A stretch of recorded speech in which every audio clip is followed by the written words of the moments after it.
Nanawagan si retired Colonel Ariel Quirubin sa hanay ng mga enlisted personnel sa Armed Forces of the Philippines o AFP na manatiling magkaisa at walang pinapanigan sa politika. I was always calling for a neutral armed forces, non-partisan. So sa nangyayari na to wag sila ma-distract ba. They should remain serving the people with honor and professionalism, and they should always uphold and protect our Constitution and follow the chain of command. Binigyang diin rin ni Quirubin ang pananatiling tapat sa saligang batas at huwag magpagamit sa mga politiko upang malaya nitong matupad ang sinumpaang tungkulin sa bayan. They cannot go wrong. They should be neutral, non-partisan. Nag-ugat ang panawagan ni Quirubin sa naging pahayag ni AFP Chief of Staff General Romeo Brawner Jr. bilang tugon sa mga sinabi ni dating Pangulong Rodrigo Duterte patungkol sa Marcos administration.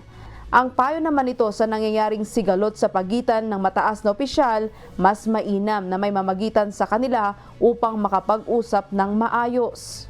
Ang nagpapalala nito yung mga supporters ng bawat kampo. Ito siguro kung sino yung mga dating mga personalities na they were the ones responsible for the unity team. They should act now. They should be the ones na nagmi-mediate din ngayon. Kasi kung napagsama nila noon, o di sila uli mag-usap-usap ngayon na kasi ang nagsasuffer dito, taong bayan. Because if we remain fighting each other, we will never progress.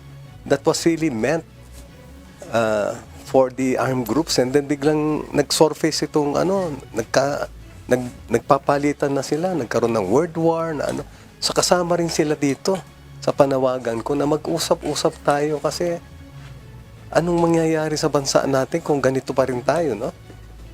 We will never progress. Paalala ni Quirubin sa AFP na patuloy nilang pagtuunan ang pangunahing misyon na protektahan ang bansang Pilipinas at mga mamamayan nito bilang pagpapakita ng kanilang dedikasyon sa trabaho at integridad sa gitna ng mga banta sa katatagan ng gobyerno.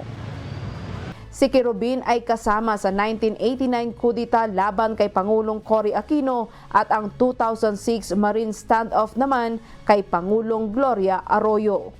Grace Doctolero, humahataw sa balita ngayon.